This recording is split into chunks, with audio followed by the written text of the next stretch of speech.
How do you build a coaching business? You got certified as a coach and now you want to build a business around your coaching. How do you do that?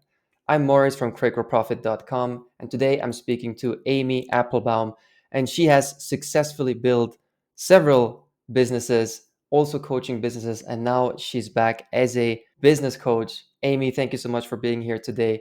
Where are you calling in from? I'm calling in from California. Thank you for having me, Morris. I'm really glad to be here. Yeah, Amy, so now that you're back as a business coach, what is it that you've done before and why are you now back as a business coach? Wow, there's a lot. There's a lot in that. So I started coaching over 20 years ago before the International Coaching Federation existed. There was like Tony Robbins, and that's all anybody knew. And I did that for 20 years. I started with an independent coaching business, teaching women how to build their first businesses, usually trying to get up to that first $1 million mark. And that was a very exciting time for me. From there, I launched Move Meditation, which was an add on product to the coaching business so that it actually was a tool to help people grow in their businesses. So I launched that and, had a successful business for 20 years. And then I left to build a logistics company, which seems completely random. However, it really isn't because it's the back end of building a business. It's how all these businesses out there get served. And I learned so much from that. That business I built to $5 million. That was the first time I ever built a $5 million company. And I'm done with that business. There were successes and failures to that business. I learned a lot and I have a lot more to share now. So that's why I'm back. I'm really excited to serve again. And today's a really big day, and I'm so honored that you're here on this podcast to announce that you're officially back because it's true, I did some research and you are one of the OG coaches. You are one of the OG business coaches, and now you're back to business coaching. What is it, or why did you choose to do this today? I want to serve again. I have a lot more information. There's a big difference between a $1 million company and a $5 million company. There's a big difference in the way that you think about business. I also understand business from a new perspective, and I have all of that to now offer. I think after 20 years, I was feeling like I didn't have, not that I didn't have anything to offer, but I wanted to grow. And so by building another business, I grew a lot, and I want to be able to impart that on my followers and the people that I'll be working with in the future. And what kind of clients are you looking for today? Today, I work with women who want to expand past $1 million business. I do work with men too. It's so funny. My branding is for women because I relate to women. Those women are usually very high achieving, they're ambitious, they want to scale, they don't have the formula quite down. In some cases, so there's really kind of two personas. One is they're uber successful and be careful what you wish for. They're exhausted, they're burned out, and they want to declare success on their own terms. They want to rethink about their success. And then the other group is still really growing and evolving and trying to get from that 1 million to, north of 5 million. Thank you for that tidbit that yes, you position yourself as a coach who works with women, but you also work with men. My recent episode was with Heather Stewart, and she said the same thing. She's marketing to women, but of course, she also works with men if it aligns. Can you speak on that from your own experience on the topic of niche, right? Like all coaches are taught to niche down, but then experience shows that yes, while we niche down, we do attract people outside of our niche. What do you think about that? I think it's about connection. And when you're coaching, when you hire a coach, you need to feel connected. You need to feel that they know what they're doing, they understand what pain points you're struggling with, the problems that you're suffering from, and that they have an active plan. They've run that plan before, and that you feel completely confident taking direction from them. That's critical. And from that standpoint, if someone's attracted to me who's a man, it doesn't make any difference because the program, the advice is not necessarily only for women. Women do have some unique challenges that they face, but business is very formulaic. There's certain things that we need to think about. We our belief systems and the actions that we take in order to achieve that business all need to be in alignment. And from that standpoint, gender is irrelevant. And then what do you think about coaches having to niche down? Do you agree with that? There's data to prove both. I think that people want to feel confident that they have, as I mentioned, bought into a coach and are working with a coach that understands their unique position. And so, from that standpoint, not every coach can do everything. So, you need to really understand what you're good at as a coach. You need to have experience, proven experience in that field that you can share with your audience. And if you can do that, then you'll get where you need to. You have to understand the pain points of the people that you're coaching. So, niching is important, if only to make it possible for your potential customers to understand you and how you can help them. I think also with niching down, what it does is it provides clarity to people who don't know what we're all about. And with clarity comes also more trust and confidence. So if we're not being clear, it's very difficult for others to have any confidence and trust in us. Yeah, absolutely. And we can test all of that. So, in our marketing as a business, we put it out there, and then all we have to do is look at what's coming back to understand if our marketing is communicating and bringing in the types of clients that we want. For you, having gone through the process, what changes in your work as a coach when you transition from being just a coach who works with people to building a coaching business around it? When you build a coaching business that includes other people and you're not just the products or service provider, as well as the marketer and head of sales and everything else, is team. You're now working with a team, and that requires a different skill set. It requires knowing how to interview teams so that you can bring on the people that are going to make the most sense for your business. It requires a different knowledge base. It requires thinking about your business differently. It requires potentially different product offerings when you're scaling. It really asks you, the coach, to hone in and be very specific about your goals. I think that when you're building a bona fide business, it's so important to see the business as separate from you, and the business is an entity. And in order for the business to flourish, it needs sales, it needs money. And so you may be a service provider or an employee of your business because you are also the coach. But as you look at your business and you think about growing your business, you need to be in third person perspective, viewing it as a separate entity. And that shifts your perspective.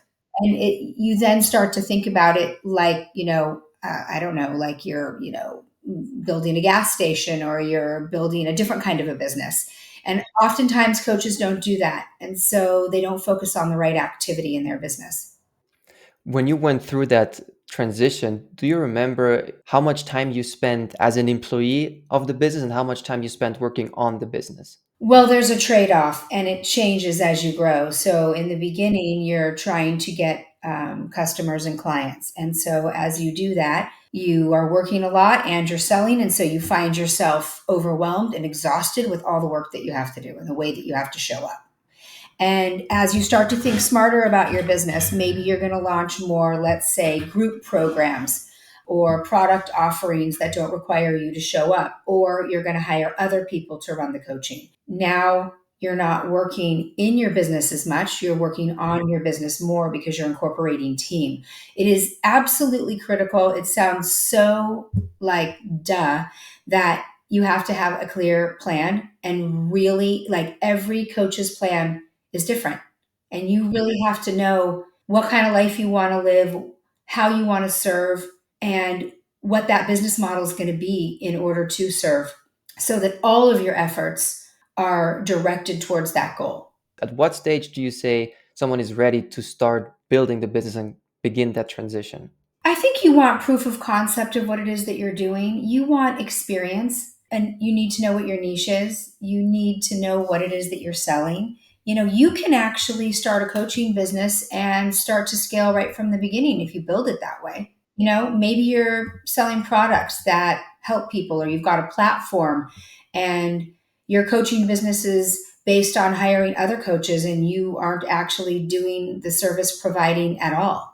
So again, it really depends on what kind of a business that you want to build. When I started my business, I had a 6 step process, and I wrote a book, and I knew that my process was going to work. I knew it in my head, but I hadn't I hadn't actually practiced it on anybody yet. So I brought on some pro bono clients and said, "Listen, I'm going to run you through my program for 90 days, and if it goes well, I won't charge you anything. I need to be able to interview you. I need to be able to take video of you. I need you to give testimonials," and they were all in. And that's how I started my business. I think, and it was awesome. I got the results that I wanted, and it was great. Sometimes though we have to tweak. So that's kind of the learning, throughout that process. But I think the biggest problem facing coaches right now is that, I'm going to just be really brutally honest. Most coaches aren't qualified to be coaches. And that is what you're seeing in the industry. And if you will get found out. You will get found out because you won't be able to get results. So you have to really understand who you are in the coaching space. What kind of a business are you building? Is it a solopreneurship? Do you want to launch programs? There's no reason you can't launch programs right from the get-go. If you've got the chops and you've got the results and you know what you're doing, you can start your business any way that you want. But you have to be good at what you're doing. You can't call yourself a business coach, but you've never built a business that made over $100,000 a year. You cannot be a business coach. You would be starting your business lying, telling people that you can. And I see it. I'm watching these TikTok videos. I see people out there, I'm going to get you to $50,000 a month, $100,000 a month. How are they going to do that? Like, when you actually start engaging with the types of clients that actually are making $20,000 a month, how are you going to get them to 50 if you haven't done it? So it's really important as a coach to stand on solid ground. That's what I'm trying to say. When you start your business, know what you're good at. If you're great at marketing and you want to be a marketing coach and you want to launch a program, great. What's the program? Where's your experience with that program? What kind of people are going to be speaking, teaching, leading on that program? Do they have proof of concept? What kind of testimonials do they have? That stuff is all really, really critical. What you're saying is standing on solid ground, meaning have we tested our coaching program? Yeah. Do you have proof that it actually works? Otherwise, it's just, I've got this coach. I've decided I want to be a coach because it seems like a cool thing to do. I took a weekend workshop and now I'm saying that I'm a business coach. And the other thing I heard you say is being really clear on the outcome as well. Let's take business coaching on social media. Business coaching is so big and vague. What are you coaching these businesses on, or what are you coaching these entrepreneurs on? There's so much that goes into quote unquote business coaching. And you broke it down into, for example, a marketing program. So I think having a clear vision on what results I actually want to produce can really help us stand on solid ground and stand out. Absolutely. It helps with every point in building that business. It helps you with your planning. It helps you with your business model. It helps you with your target market. It helps you in how to market, how to sell, how to do business development for that business. The more you clearly understand what it is that you're selling. What about the coaches who are really struggling with imposter syndrome? How do you communicate to them the difference between imposter syndrome and standing on solid ground? If they're standing on solid ground and they do have the proof of concept and they are walking the walk and talking the talk, and they're really suffering from some belief system issues, then we have to work on that, because you've got to have your beliefs and your actions need to be in alignment. Sometimes we have to take action before we believe, but those two still ultimately have to be in alignment. So in a case where somebody has imposter syndrome but does walk the walk and talk the talk, we have to start looking at the beliefs that are leading them in their business, and those have to be reprogrammed. And that is a very important process because, we have a PhD in the way that we think. Most of us have been thinking the way that we've been thinking for however long we've been living. The way that we think is based on how we were socialized, who our parents were, where we were raised, how we were educated or not educated, all of our spheres of influence. It helps shape the way that we think, and everybody's in a box on some level. So in order to shift those thoughts, you have to uncover the beliefs that are actually holding you back. You hear a lot about belief work, but really what it is understanding where you're trying to get to and what beliefs you have that are short circuiting you. And once you know what beliefs are short circuiting you, you can disable those beliefs by choosing new beliefs and then practicing those beliefs on a regular basis while you're in action towards the business that you're building. And the two have to be happening at the same time. Yeah, that makes a lot of sense. I mean, I'm going through this on a daily basis myself, right? I think we all do. But what I'm hearing is that the mindset work, the belief work that you do, it is a crucial part of your business coaching, right? It is, it's really funny. I would say that 90% of what I do is personal development, even though I'm helping people with their businesses. Okay, that goes again to the old saying, mindset is everything. So mindset is 90%. It is everything because, it's so funny. You hear this all the time, but you are what you believe. It just is. You are who you hang out with. You are what you believe about yourself. If there's something called perception is projection, which seems like the opposite way of how it works, but this is how it works. You perceive yourself a certain way based on all those factors that I mentioned, how you were raised and what you've been influenced by, and the language that you speak and the culture and all of that. And so your thinking gets formed, not always by you, right? Sometimes it's a little bit of this person and that person and your parents, and so now you've got this way of thinking, and based on that way of thinking you project that into the world, and then whatever results show up are based on that. So when they say that the way you perceive yourself is how you project yourself, it's true. I mean, I tell this funny story. It's not even that funny, but I'm sitting in a restaurant with my sister, and we had a waitress come over, or a server, and ask for what we wanted. And anyway, she did her thing and then she left. And, my sister said, God, she was so bitchy and she was right. And I said, really?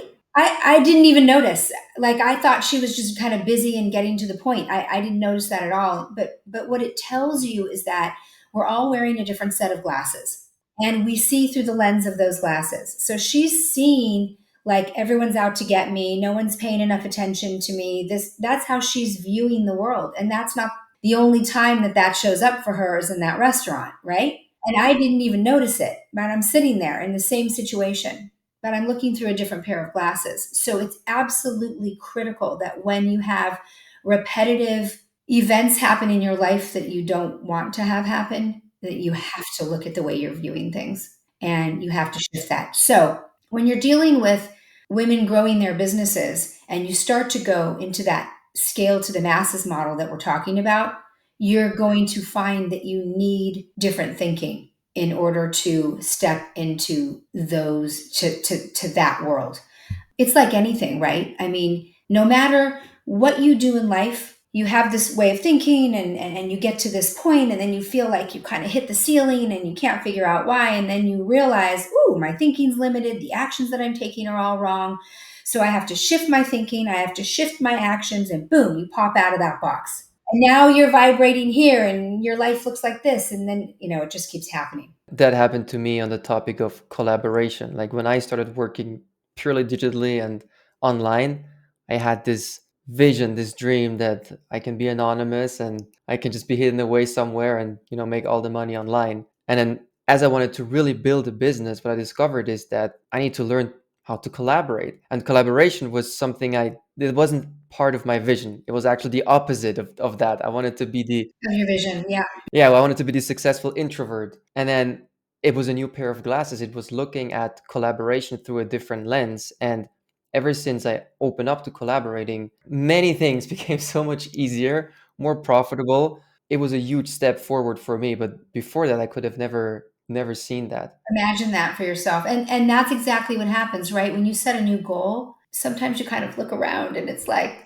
I'm not actually sure how I'm supposed to get to that goal. So you need those mentors in your life. You need those people who give you insights into that. And that's why you don't stick with the same coach for your whole life. Do you know what I mean? Because you hit peaks, and then you kind of max out. Like I kind of felt like I'd done everything that I needed to do in coaching, and I needed to go get more information and do more, and so I did. Same thing with you, and so it required you to step up differently. It's not, so many people will stay here and say, oh, but I'm not like that. I don't think like that. I don't behave like that. But in all actuality, you can think and behave how you choose. Do you remember one huge mindset shift or new perspective that you had to go through as you were succeeding in business? I think you said it. It's team. I still battle it sometimes. I've got it. I can do it on my own. And it's science backed. The smartest people, right, aren't the most successful. So I have to continuously ask myself, what box am I in? How could I invite team in such that I can grow to my next level? And sometimes we don't want to grow. Let's be honest, we just are comfortable. And I think it's okay to be comfortable until you don't want to be comfortable anymore. Yes. I'm up to something. I want to do something. I want, I want impact. I see a great need for impact in the world right now. There's so much unrest everywhere. There's so much fear. And I think that in order to solve that problem, we have to begin to not just grow to make money. We have to start to analyze our lives. We have to start to qualify our lives because we only get one of these things, right? Well, I mean, some people might believe that there's other lives, but if we just look at this lifetime, if we don't mind the quality of it, every moment of your life is your life. It's happening every moment, and then that moment's gone, and then you create the next one, and then you create the next one. And so to pay attention to the quality of your life is critical. And I think people want that right now. So that's what I'm up to. I want to not just help people build a business. I can do that in my sleep. I want to help people build a business that they actually care about so that they're more authentic when they're serving. I used to think it was just about achievement. I would say it's developmental, right? Go, money, drive, success. Yeah, I really love that before we hit record, when I asked you what is your motivation to appear on podcasts like this, you said quality of life is important and it's not just about achievement. And also the loop that once we've achieved, we can use that to increase the quality of life. Maybe that's the trap thinking that keeps us stuck in the loop or trapped. Yeah, that's interesting. I think we do certain things and we realize there's a formula to success, and we can do it differently. And here's the notification. The big notification is I feel sick, I feel tired, I feel exhausted, I'm not getting where I want to. I feel like I'm constantly chasing. Things don't mean anything. I never feel fulfilled. All those are all the symptoms that show up. And when those start to show up, that's when you want to shift it. Yeah, even though maybe revenue is great, profit is great, money is good, it can still feel that way. Is that what you're saying? Yeah, I see it a lot. It's really interesting the way, if you just look at governments, I'm not going to get political, but if you just look at governments, you have a choice when you're running a country. You can treat it like a business where profits are the only thing that matters, or you can treat it like a population of people who live in a country and that we all need to be able to work together so that we have quality of life and everybody. So there's going to be give and take. It's not just about cutting people out because they're not profitable, or it's about thinking about holistically, how can we all work together and to create the peace and contentedness and what we want so that we can be happy and that we can be fulfilled. I didn't say that very articulately. What I'm trying to say is that in order to be happy, money can't be your only bucket because you've got family, you've got relationships, you have your spirituality, you have your health. And to just build a business and ignore those aspects means that all of those aspects will suffer. So when you actually holistically build a business, the way that I go about helping people build their businesses is that first we have to understand what they value. And then we look at how each one of those, I'll call them modules or buckets, impact the business. You can't not think about your health in relationship to your business. You can't not look at, if you're never going to be home, then you're probably going to end up divorced. So once you understand what you want somebody's life to look like, then you figure out from a business standpoint how to integrate all of that so that you have a more holistic approach to the way that you're building. And that's what creates quality. And that's what I'm up to right now. It's really important. Yeah, you're so right. And it reminds me of the five whys in coaching that we learn, where everybody wants money, but everyone has a different why they want the money. There's a different reason to what they're going to do with it. Yes, it reminds me of that. But everything can't be just why on the money, right? Like a business doesn't have to just be. There are people out there that believe that business is for profit. I don't believe that. That is actually such a good point. Yeah. I work with a couple people who they were very accomplished in the past, like you, and they're now building new businesses and they're building it for impact. That's how they measure the success of their business. And isn't that just like, so we can build a business that rapes the earth and rapes the people and like, right? And is destructive in nature and is just about profits for the shareholders and nobody else cares and no one has a living wage, so they're starving and right on food stamps. Or we can build a business where we say, you know what? Profit's good, but I can make less profits so that everybody's happy. They're using revenue in order to reinvest into creating the impact that they want to create. Like, of course, the business needs money to function and it need to pay salaries and insurance, all of those things. But the goal is not the highest profit margin. The goal is the highest impact. That's right. And that's a different perspective. And so, what that does is when you build a business with those glasses on, something different shows up. And that's exactly the type of people you want to work with, right? People who want to build businesses with impact and with quality of life. 100%. That's all. Those are the only people I will work with. And where do these people go to get in touch with you or learn more about you? Well, they can go to my main website, which is just amyapplebaum.com. I also have my Move meditation website, but you can get there from the Amy Applebaum site. I will link to your website. I will link to the Move Meditation website. And you also sent me some free material for people who listen and watch. What is the free material? Did Morris, I'm really excited about this. So I'm actually going to give your audience two gifts. One is my 10 Commandments of Success, which I'm super excited about. It's all about the mindset shifts that need to happen in order to, launch this type of business that we're talking about. And then the second one is a meditation audiobook. So it's got 5 tracks on it. It's called, it's Successful Thinking, and it's a good starter meditation for people who are excited to get moving in their life, but they need to create more clarity first. So it's a guided meditation. And I'm really excited for people to experience that. Oh, I'm definitely going to try that one. So it's for getting more clear on what it is that I want to build or I am building. Is that right? That's right. So I created guided meditations. So where kind of, calm is all about peace and headspace is all about headspace. Move, which is my brand, is all about creating momentum in your life, but creating the right kind of momentum. So these guided meditations will help you get clear on your goals, the impact that you want to have, and really solidify that confidence that you need so that when you step in to be in action, it's in alignment with where you're headed. And when it's a recording, is it like something to listen to first thing in the morning or before falling asleep? Or how do we best use this? So I actually have 2 variations that will be in that audiobook. One will be for sleep and one will be for morning. To be honest, I'm used to working with very busy women. And so the sleep meditation I find to be the most helpful.